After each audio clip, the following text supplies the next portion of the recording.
All right, good evening, everybody. For those of you who are here, those of you who are not here in person, and those of you who are watching on cyberspace. Tonight's a very exciting class. I'm very excited about tonight's class. Apparently, a lot of other people are also on Facebook. There's a lot of hype. Got messages, very exciting. Oh, Sandy. Tonight's class is sponsored by my dear in-laws.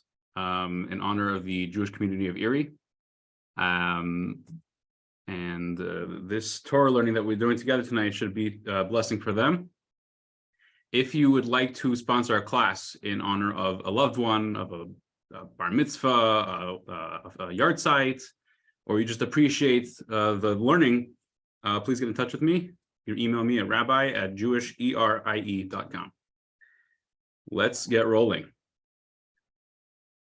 Okay, is there life after death?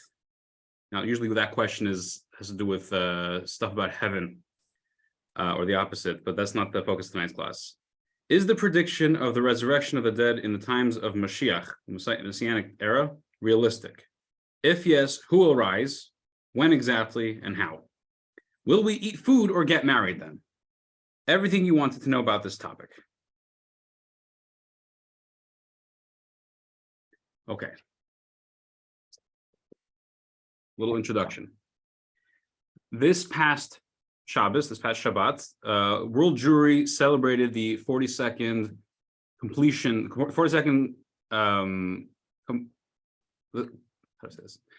42nd cycle of the learning of Maimonides' Mishneh Torah. It was the original compendium of Jewish law, and it was finished for this 42nd time. What is the study of Rambam? Rambam is the Hebrew to say Maimonides. In the spring of 1984, the Lubavitcher Rebbe announced a new initiative that every person should learn a portion of Maimonides' Mishneh Torah every day. Everyone, men, women, and children, should choose one of 3 cycles. One cycle is a 3-chapter-a-day schedule, which completes the entire book in slightly less than 1 year. The second option was a track of 1 chapter daily, which lasts nearly 3 years. And third option was a track which parallels the 3 chapters per day regimen by learning daily about the same commandments, the same mitzvahs from Maimonides' significantly shorter book, the Sefer HaMitzvahs, the Book of Mitzvahs. Each year at a Farbrengen, at a Hasidic gathering close to the completion of the Rambam, the Rebbe would discuss the final laws of the Mishneh Torah as well as the opening laws. The final 2 chapters of the Mishneh Torah discuss the laws of Mashiach and the era of redemption.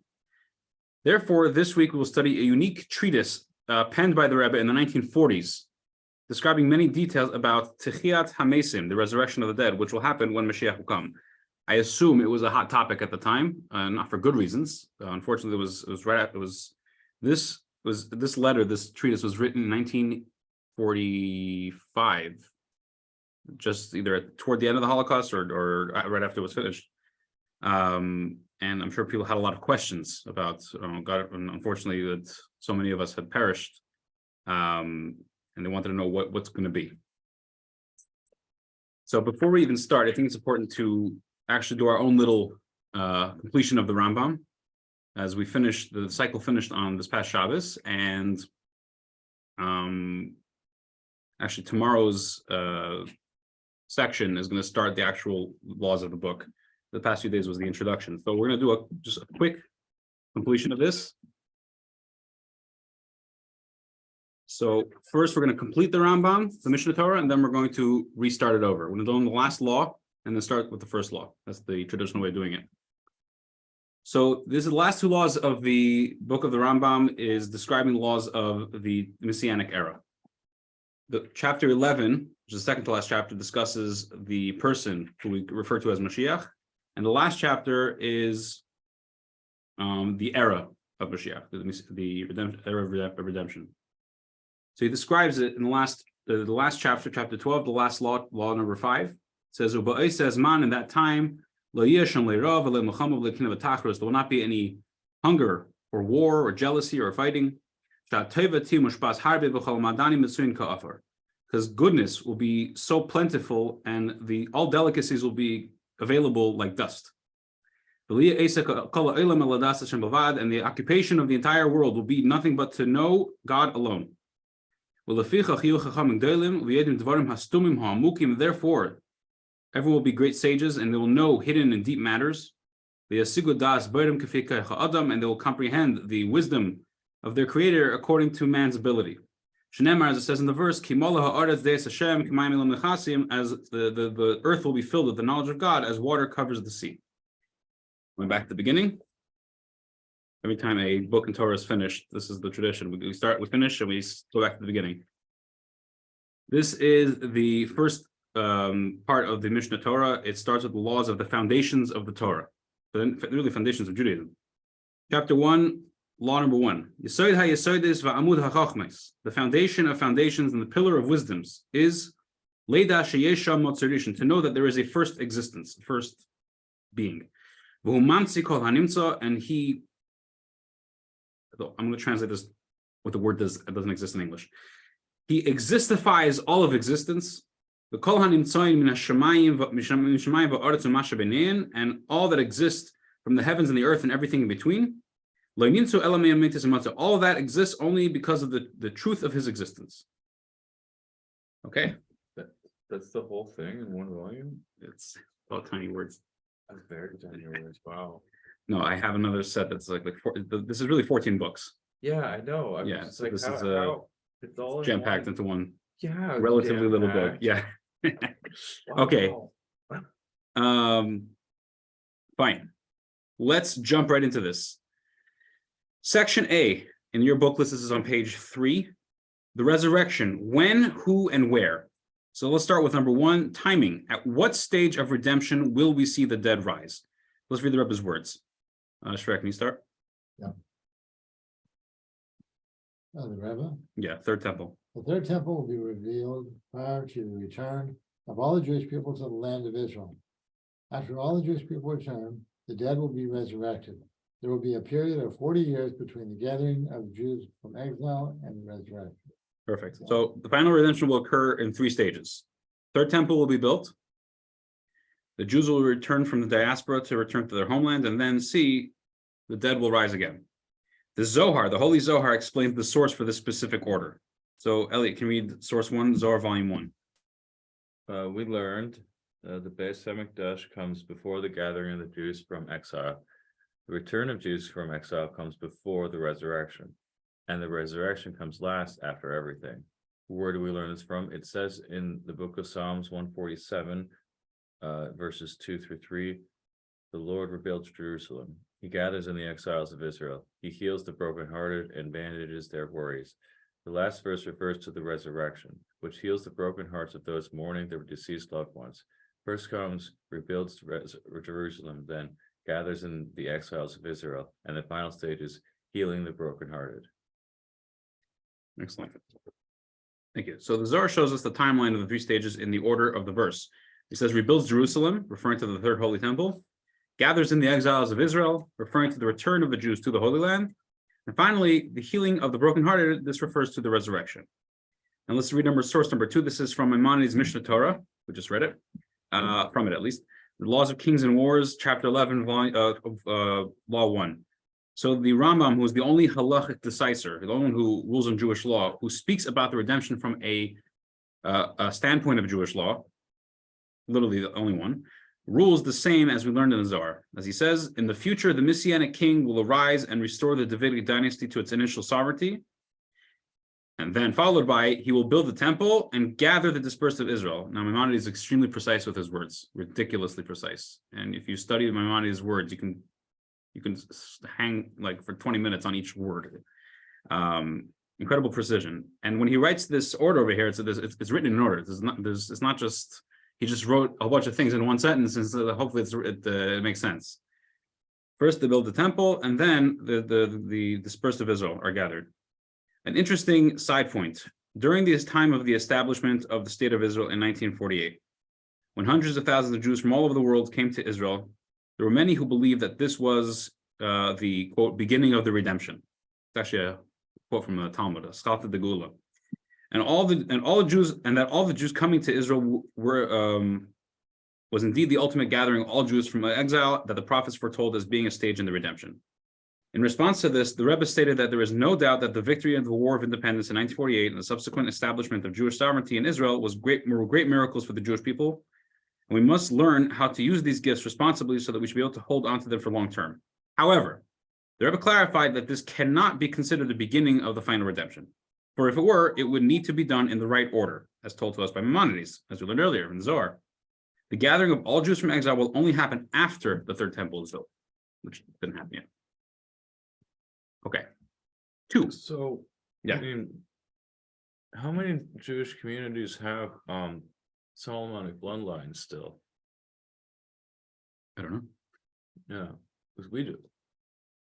I mean, people claim to in the Syrian community, but I was just wondering, like, how many of this there's any in the Ashkenazi or like, and probably like in Iraqi Jews as well, But there are some that like they can trace their family all the way back. Right. So So it's an interesting thing I heard somebody say once that, like, when Mashiach comes, we're not going to go to him with the border patrol and say, "Where are your papers? You're from the Davidic dynasty?" Like, we'll know at that point. We will need to have that kind of proof. because it's actually part of the New Testament where they wrote that in for Jesus. After the gospel had already been written, they're like, oh wait, we need to include that part. Okay. How? The number of departed who will return is obviously tremendous. Is there an order of who will be revived first? I heard somebody say once that they have a problem with the resurrection of the dead. What's the problem? Problem is that the world's not big enough. Having literally millions and billions of Jews, being revived, there's no room for them. So the answer is obvious. If God can bring back dead to life, he can make room. I mean, it's plenty of out in the Midwest. Plenty of space, right? I mean, so we have so much. Okay. People who argue about immigration. It's like, we're not really. No politics. Okay. Should I read the Rebbe's words, page 4? The Rebbe. The Rebbe. So this is where the question is there an order of who will be revived first? The dead in the land of Israel will rise first, followed by those who are from outside of Israel, and finally the dead of the generation that wandered in the desert will rise last. Some say that our forefathers will be the last to rise. All right, perfect. Let's read some sources. Go to source 3, Isaiah. Okay. Source 3, let your dead revive, let corpses arise, awake and shout for joy, you who dwell in the dust. All right. So the Zohar says in this verse, Rabbi Yochanan says, the dead from Israel will be resurrected first. As the verse refers to them, let your dead be resurrected. Let corpses arise refers to the dead from outside Israel. And awake and shout for joy, you who dwell in the dust, refers to the generation of the desert. The Zohar here shows us the timeline for the resurrection, starting with A, let your dead revive, referring to those who rest in your land, in the land of Israel. 2, let the corpses arise, referring to those who rest outside the Holy Land. And finally, C, you who dwell in the dust, referring to the generation who wandered in the desert. As Rabbi Yochanan said, going further, why did Moses die in the desert? To show the world that just as God will surely revive Moses when the redemption comes, so too he will resurrect the entire generation which received the Torah. This is what the verse in Jeremiah hints at when it says, I accounted the devotion of your youth, your love as a bride, how you followed me in the wilderness in a land not sown. Okay, that's opinion number 1. Okay, opinion number 1 is first is those in the land of Israel, then those who are outside the land of Israel, and finally those who were in the generation who wandered the desert. Opinion number 2, that's opinion number 1. So a lot of these things we don't have so much clarity on the details, but the general picture we do, but some of the things have arguments. This is opinion number 2, source 5 from the Avkat Rochel. Now, Avkat Rochel is written by a rabbi, his name was Rabbeinu Machir. If you ever heard of Rashi, the famous commentator on the Torah, like the most famous commentator, Rabbeinu Machir is actually his teacher. He was born in Metz, France, which is interesting because we're on Metz Street right now. And Rabbeinu Machir was also the brother of Rabbeinu Gershom. Rabbeinu Gershom was known as the Ma'or Hagola, the light of the exile. And he has a reason he had such an incredible name. And we can thank Rabbeinu Machir for helping us translate one of the words in the Torah, because Rashi in his commentary on the Torah, the whole story where Jacob sends his sons to Egypt to go get grain, and their long lost brother, they don't know his long lost brother Joseph. He's the prime minister, the second in command in Egypt.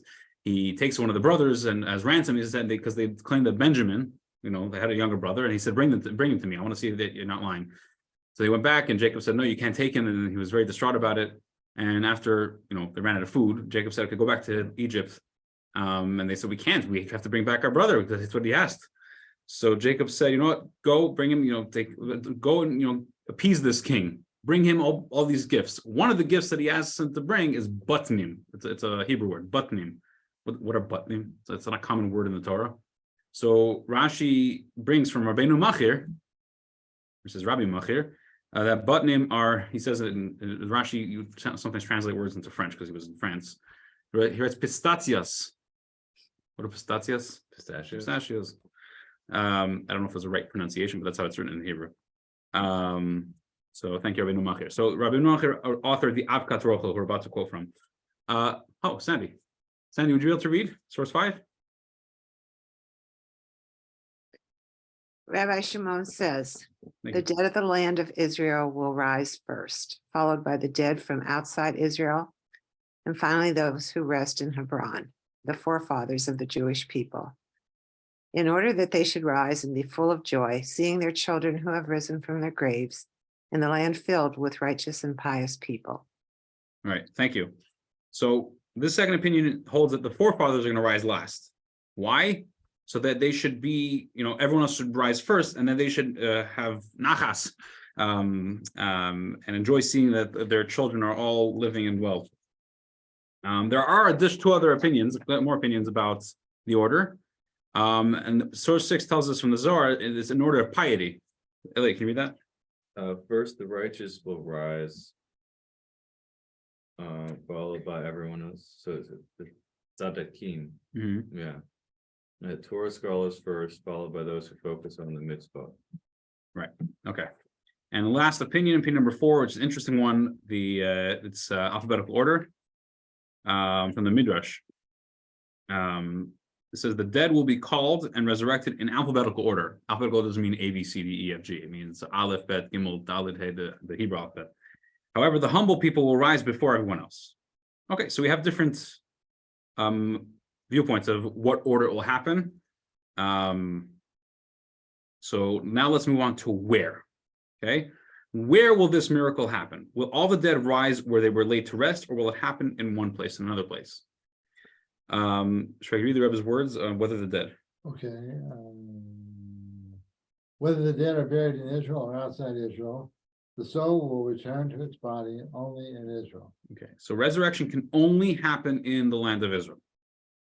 The dead outside of Israel to be resurrected, for that to happen, they must first come to the land of Israel, to the Holy Land, and then their souls will be returned. So let's see the source for this, because it's an interesting topic, that the dead will only rise in Israel. Their souls will enter back in their bodies only in the land of Israel. So let's see, source 8. Continue reading. This is from the Talmud, Tractate Ketubot, page 111. Good. Okay, the dead, Rabbi Lazar. Rabbi Lazar said, the dead from outside Israel will not be resurrected in the future, as it is stated. And I will set glory in the land of the living. This teaches that with regard to a land which contains my desire, its dead will come alive. However, with regard to a land which does not contain my desire outside of Eretz Israel, its dead will not come alive. Okay, just before you continue, just as of right now, it sounds like someone who's buried in Israel will rise. Someone who's buried in, Canada, they will not rise. But that's not the case. Let's keep going. Okay, the Talmud asks, and according to the opinion of Rabbi Elazar, will the righteous outside of Israel not come alive at the time of the resurrection of the dead? Rabbi Ilah said, they will be resurrected by means of rolling, i.e., they will roll until they reach the land of Israel, where they will be brought back to life. Rabbi Abba Salam Rabbah strongly objects to this. Rolling is an ordeal that entails suffering for the righteous. Abi said, tunnels are prepared for them in the ground, through which they will pass to Eretz Israel. Okay. Verse states that Jacob commanded Joseph, you shall carry me out from Egypt and bury me in the burial place of my fathers. Tarna said, there is a deeper meaning here.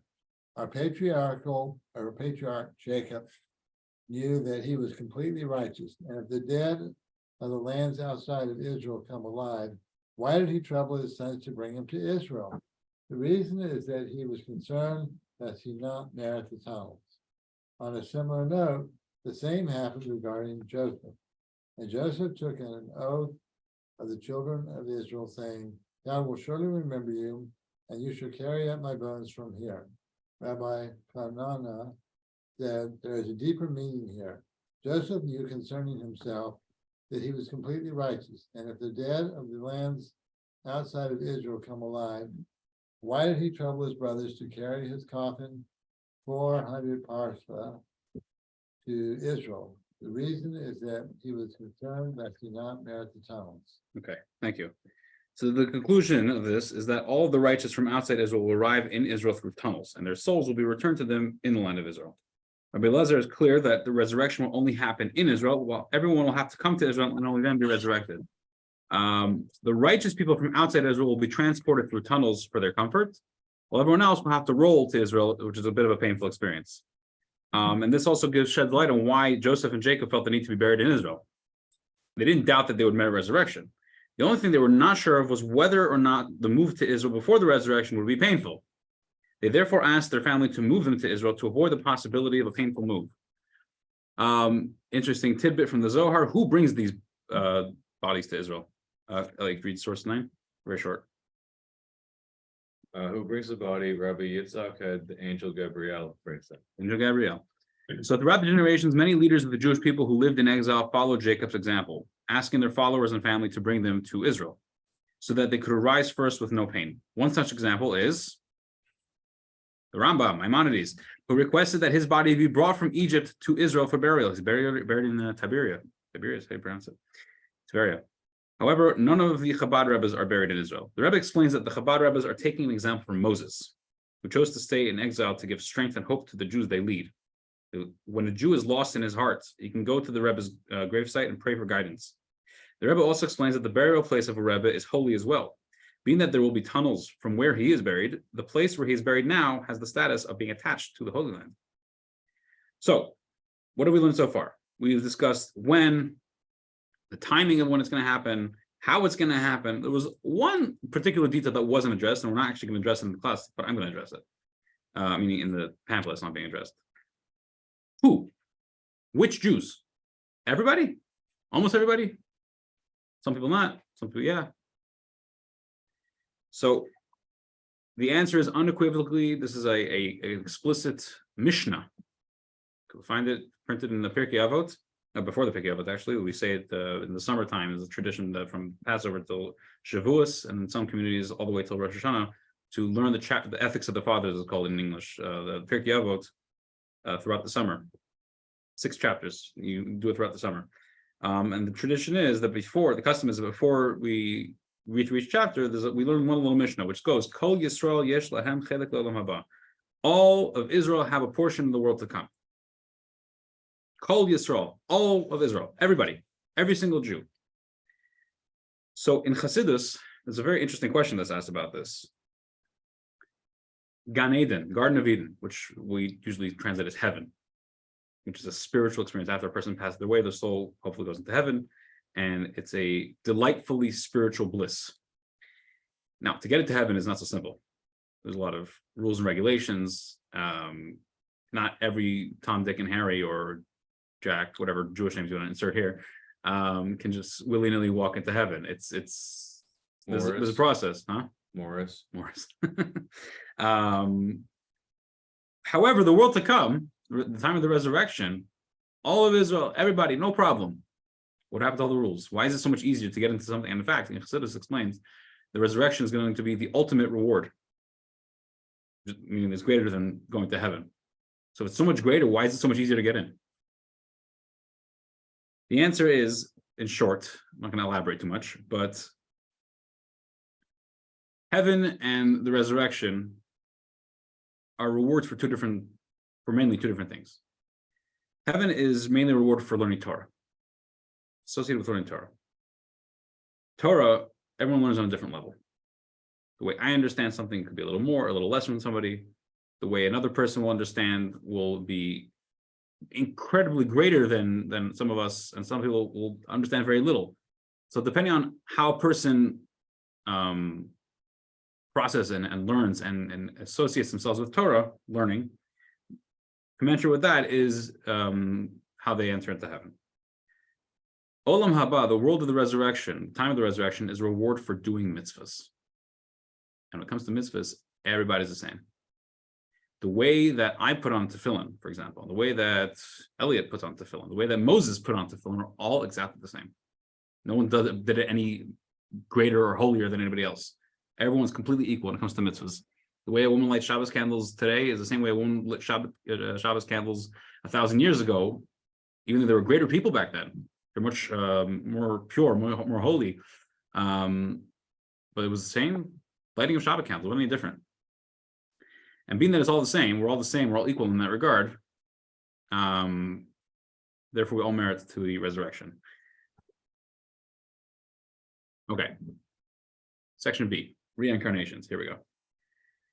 One soul and multiple bodies. What happens with the bodies whose souls were reincarnated in other bodies? Will those bodies also be resurrected? Important point. Judaism, reincarnation is a thing. Maybe it's not the way we typically understand it. We'll see in a minute, but it is a real thing. Okay, source 10. Sandy, could you read source 10 from the Shar HaGilgulim? This is from the Arizal, one of the most famous Kabbalists who ever lived. If the soul's first life was not enough to completely fulfill that which was demanded of it, the first body may only have the part of the soul relevant to what he did in his lifetime. Therefore, when the soul reincarnates in another body to complete its transformation, the part of the soul the second body has refined will stay with him to be resurrected. All right, perfect, thank you. So the Arizal, the Holy Arizal explains that the soul came into this world to fulfill all of the mitzvahs. If one lifetime was not enough to perform every mitzvah to its fullest, that means that the soul lacks complete refinement, the complete refinement that it's necessary for it. It then needs to be reincarnated in another body to continue where it left off. This can go on for multiple lifetimes. Meaning reincarnation is not just like this weird thing that happens. There's a purpose behind it. It's to allow the soul to fulfill its mission in a complete way. When we speak about resurrection, each body this soul was in had a part in its refinement. Therefore, the part it is responsible for will be what he is resurrected with. No one body takes the whole soul, being that no one body can take full credit for the soul's elevation. Ellie, can you read the Rebbe's words on page 8? Some may ask. Some may ask, if some bodies only have a portion of a soul, how can one be resurrected from a half soul? However, it is known that every part of the soul has all the other parts included in it as well, and every part has the image of a complete one. Oh, kind of like a hologram. This is true, even though it was only one aspect of a complete soul. Moreover, all souls are, to begin with, portions of the soul of Adam, the first man. As our sages say, before Adam was given life, God showed him every righteous person that will come from him. One was placed in the soul by his head, some he placed by his hair, etc. Right. Thank you. So although some bodies will only have a half soul or a quarter soul, yet it's not a handicapped soul, missing vital pieces, because every part of the soul has all the parts needed to make it a complete soul in its own small way. The same way a drop of the ocean has every aspect of the big, great ocean, just on a smaller scale. That has the same characteristics, has all the same qualities. It's just tinier. Adam, the first man, Adam's soul contained all the souls of humanity. Every human being living in the world has a part, a very small part, but still very much connected to the soul of the original human. The souls of the intellectuals and deep thinkers are from the head of Adam. The souls of those who are doers and workers come from his arm. Those with developed emotions come from Adam's heart, and so on. Nevertheless, when we look at each person individually, they are a complete person. They're not just like a part of a soul or a part of a person. They can't function properly, even though they're just a part of Adam's soul. The same is true in our case. Every person has their general soul, which includes many parts, but each part is also a complete soul in itself. Therefore, it has the power to fully resurrect the body that identified with this part. You think of it like this. Think of it like a soul as a branch of a tree. Okay, reincarnation it's not the same soul that was in this person's body is now in another person's body. It's rather, it's like a branch off of that branch. This is a complete branch in its own. Similarly, it's a complete soul in its own right. Just a quick recap for those who just joined. We're learning about the future redemption. We're going to have an era called the resurrection of the dead. The dead are going to be revived. Like later, you can go over it if you like. We learn about how it's going to happen, when it's going to happen, the timing of it, the order, who is going to be revived, and so on. So now we're holding by 5, the living at the time of the resurrection. What will happen to those who are alive when the redemption occurs? Meaning, when the moment of the resurrection happens, those who are dead are going to come back to life. What about those who are in the middle of living or like breathing and they're alive? What's going to happen to them? Nothing, something, what? Source 11. This is from the Holy Zohar, volume 2.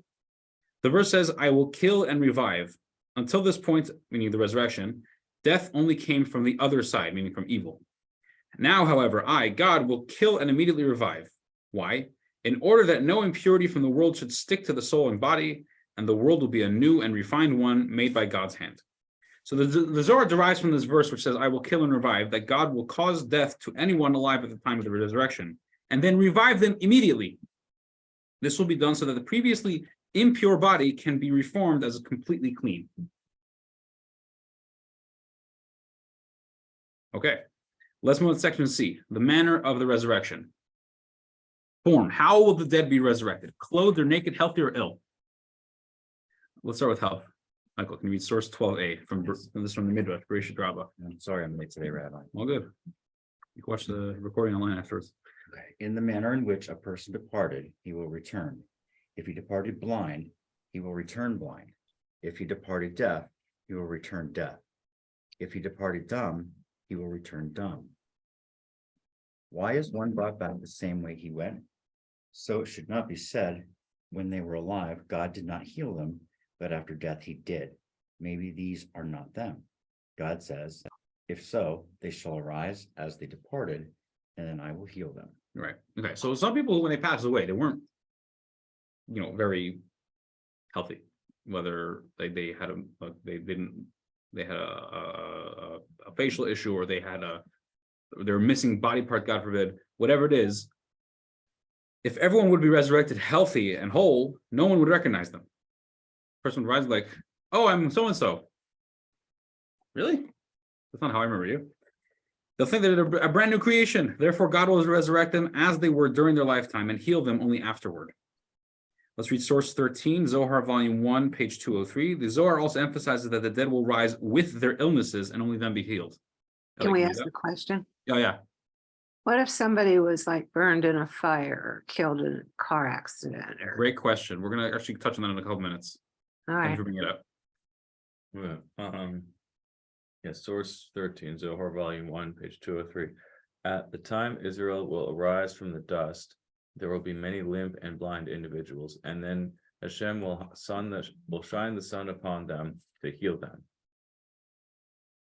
You also read source 14 from the Hashem will remove the sun from its shield, and the righteous will be healed by it. Right. Amud Bavli, Nedarim 8b. right. So that is the similar idea, but as it's presented in the Talmud, which is not a Kabbalistic work. It's a law. It's a book of legal legalities. Clothing, source 12b. Sandy, could you read this? just as he departs clothed, he will return garbed. We derive this from Samuel. When he saw Saul, he asked the necromancer to describe his appearance. She reported that she saw an elderly man wrapped in a cloak.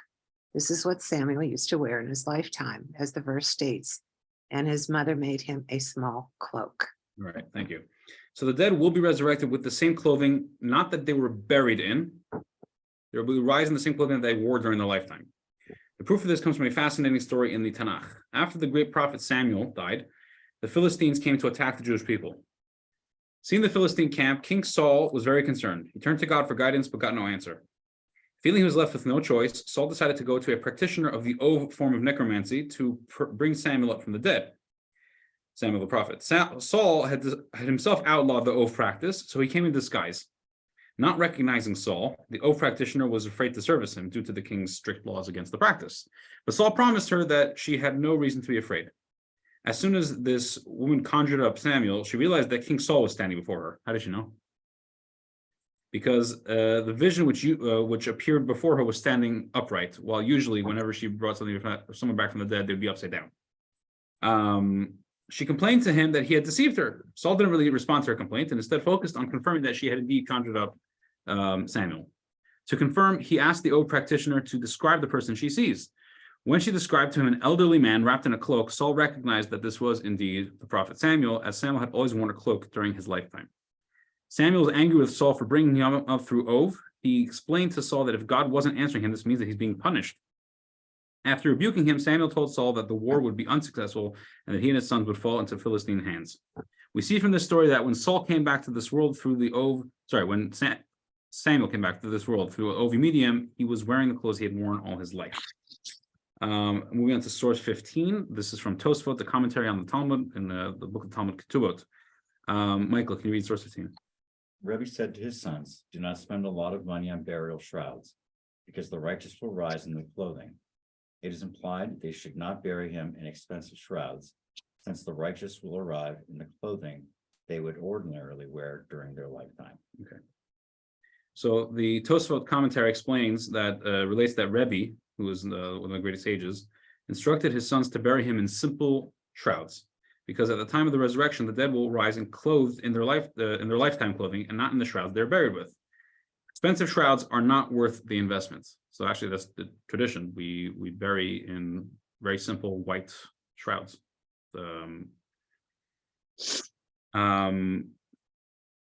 So just on this topic, I just think it's a good plug here.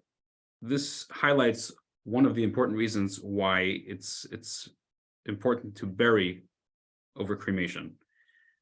Jewish burial is done in a way that it leaves the body perfectly poised for the resurrection of the dead when it happens. Cremation doesn't, fortunately. So Sandy asked about if somebody was killed in like their body was maimed, or a car crash, or they died in a fire. So regarding someone who technically, I'm not saying this is always the case. I think it depends on the person, depends on the circumstances, but generally, just a general idea, not about particular people. One of the main problems with cremation is there's a few problems. One is that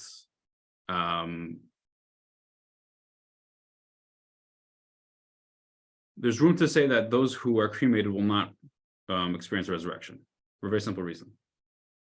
When someone desires to be cremated after they pass, they're basically saying that what happens to this body is not relevant. I'm ending it right here. It's not relevant anymore.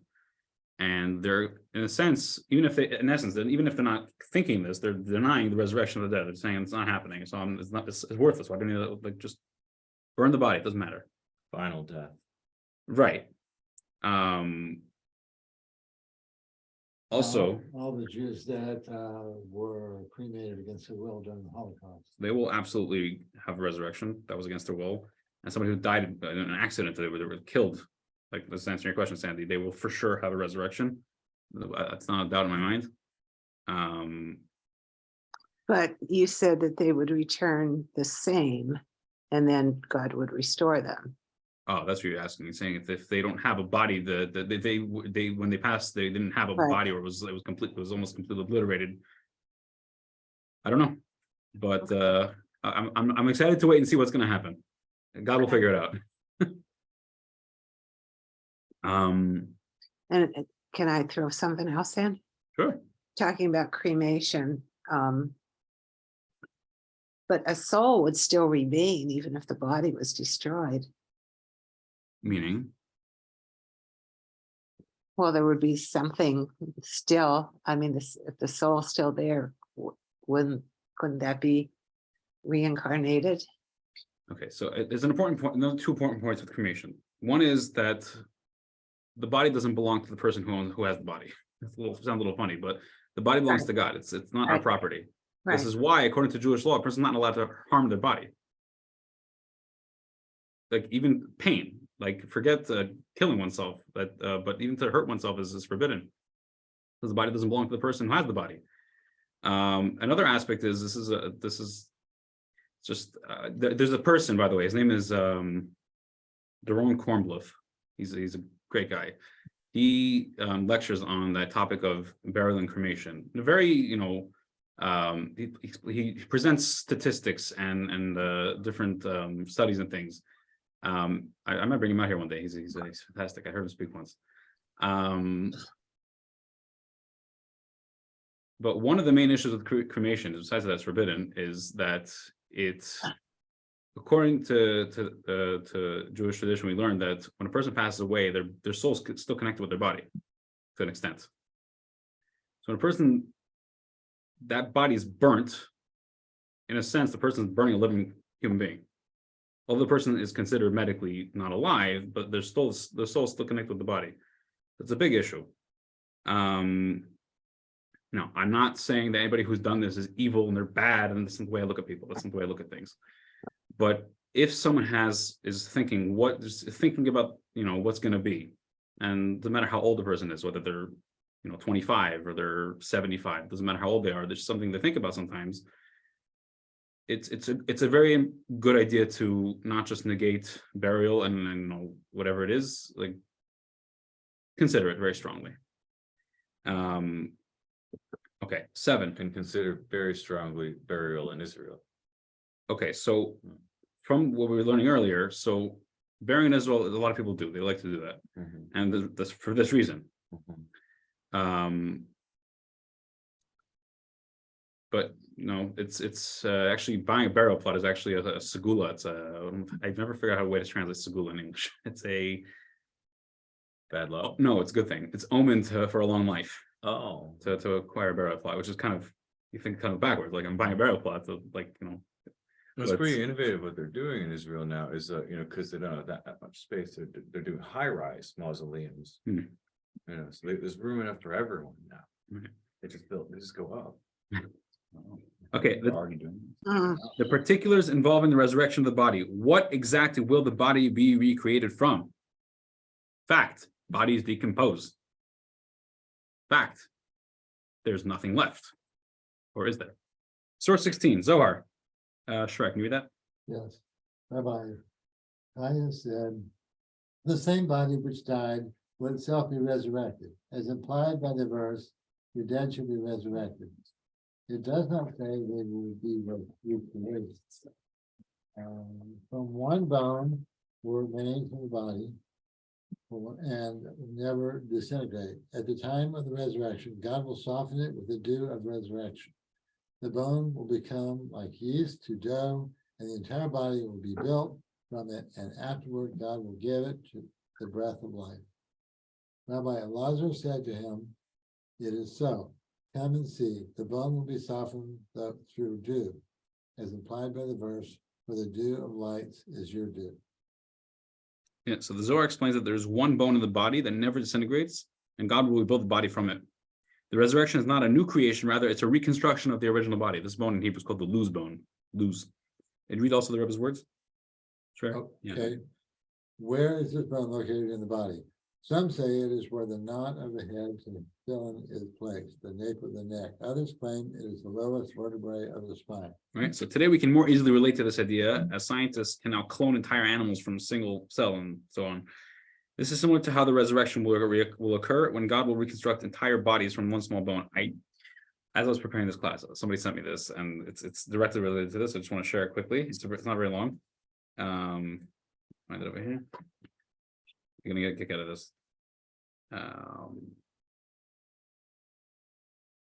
Here. The greatest Kabbalist in Jewish history, Rabbi Isaac Luria the Arizal, who passed away in Safat at the age of 38, writes that this bone that we're talking about is found in the back of the skull, around the place where the tefillin knot lays. But again, for centuries, this was taken more on faith. It was only in recent years when science has begun to catch up. DNA deteriorates rapidly. Even the hard femur bone, also known as the thigh bone, and teeth eventually are infiltrated and adulterated. And after a few thousand years in the elements, no coherent genetic information can be retrieved from those bones. The one and only bone that retains its DNA for tens of thousands of years, even in warm and moist environments, is the, I'm going to pronounce it wrong, petrous bone, Petrous. If you wanted to regenerate a particular human being from his DNA, your best chance would be to use the DNA from that bone. The petrous bone is a pyramid-shaped part of the temporal bone, which is located at the base of the skull between the sphenoidal and occipital bones. The doctors amongst us can help with that. Petrous comes from the Latin word petrosus, which means stone-like, hard. One scientific article put it thus: in addition to advances in genomic technology, another factor is driving the explosion of new discoveries, an inch-long section of the human skull. Found near our ears, this pyramid-shaped portion of the temporal bone is nicknamed the petrous bone. It is the bone in the body that best preserves DNA after a person dies.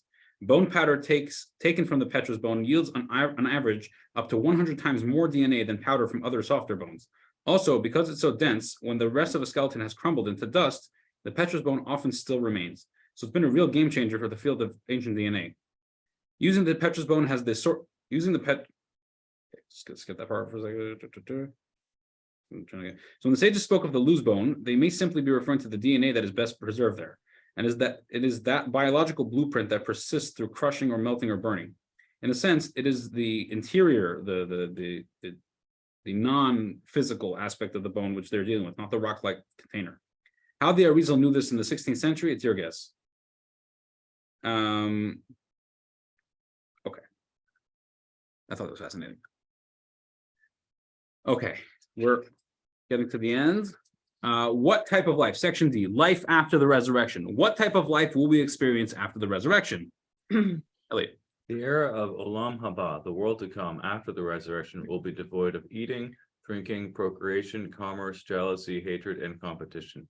The righteous will sit with crowns on their heads, basking in the glory of divine light, and will never return to the earth and will live forever. Now, since the resurrection, there will no longer be any eating or drinking. How does that fit with the teaching of our sages? Then the future Hashem will prepare a feast for the righteous. The vast majority of commentators interpret this literally, that it will be a physical feast. Pause right there. So this sounds very like fantasy-like, the righteous will sit with crowns on their heads, basking, guaranteed. When it happens, we'll understand what this means. And these last two words, and we'll live forever. It's an important point. We're not really going to discuss in this class, but this is part of it. Once the dead are resurrected, they will live forever, will never die again. So the Rebbe is asking a question. Talmud says that no eating, no drinking. The same sages say elsewhere that it's going to be eating and drinking. Let's see it inside. Go ahead. Read from the Talmud. Elliot. In the future, Hashem will prepare a feast for the righteous on the day that he extends Sheyigmol, his mercy, to the descendants of Isaac. After they eat and drink, the celebrants will give Abraham, our father, a cup of wine to recite the grace after meals, as he is the first of our forefathers. And Abraham will say to them, I will not recite the blessing, as I am blemished, for the wicked Ishmael came from me. Abraham will say to Isaac, take the cup and recite the blessing. Isaac will say to them, I will not recite the blessing, as the wicked Esav came from me. And Isaac will say to Jacob, take the cup and recite the blessing. Jacob will say to them, I will not recite the blessing, as I married two sisters, Rachel and Leah, in their lifetimes, and in the future the Torah forbade them to me. Although at the time it was not prohibited to wed two sisters, this practice would eventually be considered a serious transgression. Jacob will say to Moses, take the cup and recite the blessing. Moses will say to them, I will not recite the blessing, as I did not merit to enter the land of Israel, neither in my life nor in my death. Moses will say to Joshua, take the cup and recite the blessing. Joshua will say to them, I will not recite the blessing, as I do not merit to have a son. The proof for this is that it is written, Joshua the son of Nun, and in the genealogical list of Ephraim, it states Nun his son, Joshua his son. Since the verse does not mention any children of Joshua, evidently he had no sons. Joshua will say to David, take the cup and recite the blessing. David will say to them, I will recite the blessing, and it is fitting for me to recite the blessing, as it is stated, I will lift up the cup of salvation, and I will call upon the name of the Lord. Oh, wow. Can I get you a drink?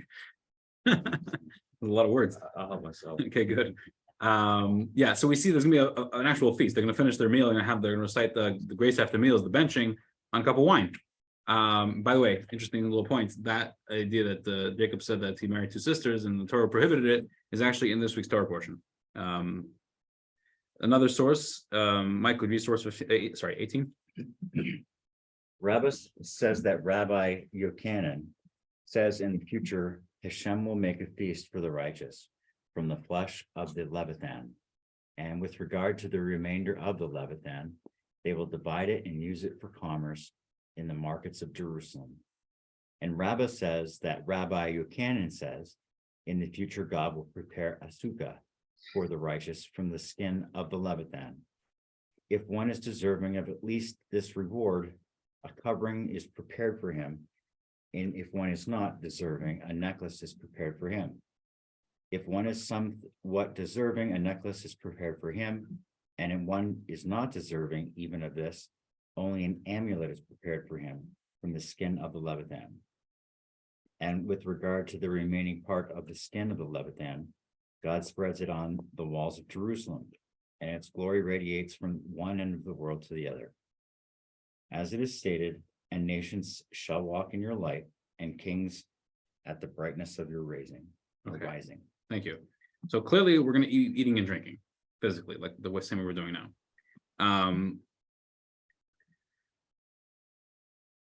So why did the sage say there's not going to be eating and drinking? Okay, so the answer to the question is going to be literally one sentence from the Rebbe, and there's not much explanation here. I'm going to try to explain a little bit. The Rebbe answers the question. In the era of the world to come, we will not need to eat in order to nurture our bodies. Eating and drinking will serve a different purpose. In other words, we will still eat and drink physically with our mouths and go into our stomach, but not for the purpose of eating. Not for the purpose that we eat nowadays, which is to be nourished or because it tastes good or because I'm hungry. We won't eat for those reasons. We're going to eat for different reasons. There's an idea of eating for spiritual reasons. Meaning not that, I'm doing something lofty and holy, so therefore I'm going to eat, convince ourselves that we're doing something special and holy, but really I like this donut. But rather there's an idea, it's talked about in Kabbalah and Chassidus, that there's certain special holy people that they have the ability to eat, but not for the purpose of eating. They're not concerned about the food, the taste of the food, or anything like that. There's a spiritual service here, service of God. And I think the only way to properly highlight this, not the only way, but a really good way to highlight this is this particular story, which I always find fascinating and quite comical, actually. There was a Rebbe known as the Apter lived in about the late 1700s, I believe. He was a student of Rabbi Melech of Lezhensk. It was a great sage, a great holy rabbi. And there was a Jew. He was famous, the Apter. There was an old Jew, 70, 80 years old, and how old he was. He lived in a faraway town. The Apter, he's called the Apter. Rav means a rabbi, and Apter he was from the city of Apta, or Apt, how you pronounce it. The Apter. So there was an elderly Jew who obviously heard about the Apter, but he never actually went to go visit him. And the people in his city would give him over the head. How could you not visit the Apter? How could you not go to see this great holy Jew? He's like, oh, listen, whatever, Finally, he's 78 years old. Everyone's always talking about the Apter, and he said, you know what? So old already. Maybe I should go. Maybe I should go and visit him. See him myself. See this. What they always talk about him. So he grabs his walking stick, whatever it is, and he grabs some supplies, and he starts his journey, probably a few week journey. And he's walking. He's traveling. He's going to forests and deserts, and I'll embellish the story as much as you want, but I'm not going to. And he doesn't know exactly which direction he's supposed to go now, and he finds a Jew, and he says, "Excuse me, Rebbe Yid, Mr. Jew, can you guide me? Where's the city of Apt? I'm going to the Apter of." He looks at him and he says, "You don't know where the city of Apt is? What's wrong with you?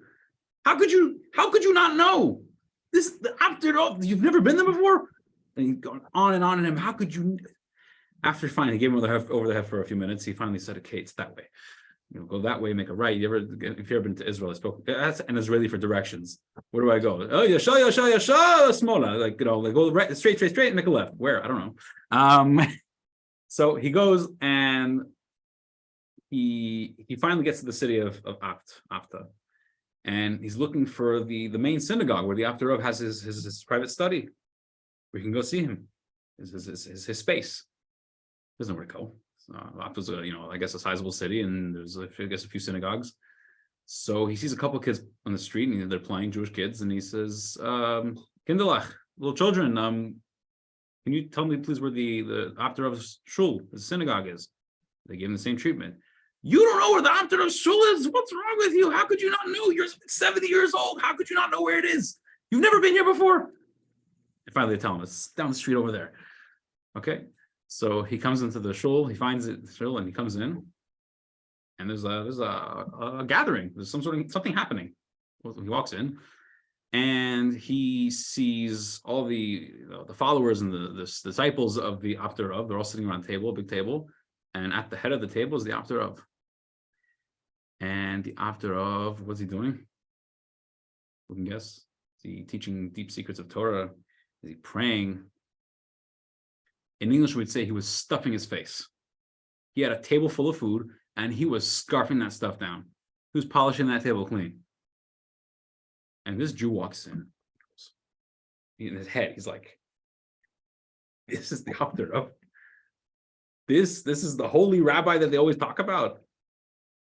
He's shocked. He's like, I came all the way here to see this rabbi eat like all this food, which is in itself was like a lot of food. He's in his head. The Apter Rav stops eating. He starts talking. He said there was once a Jew back in the times of the temple. And there's a mitzvah in the Torah, actually, that when the temple's standing, you have to actually go to the temple 3 times a year for the 3 main holidays, for Shavuot, for Passover, and for Sukkot.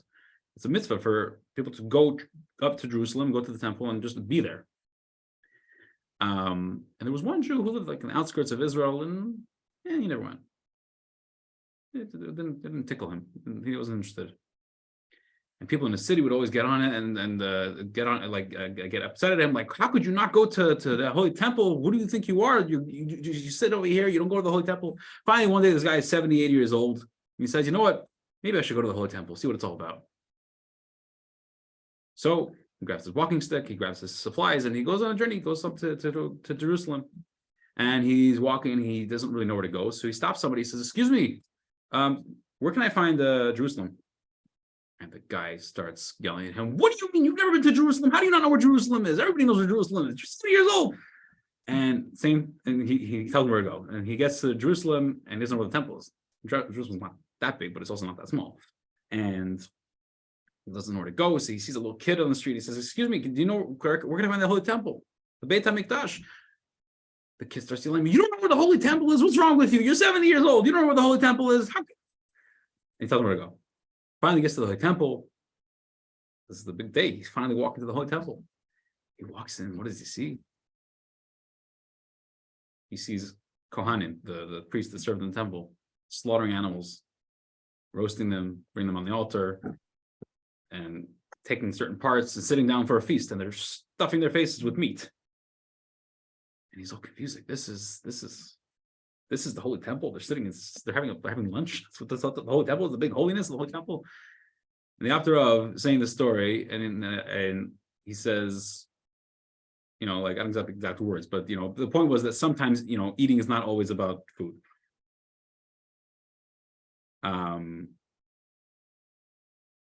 Okay, that's tonight's class. It was a solid hour. Any questions, comments, jokes?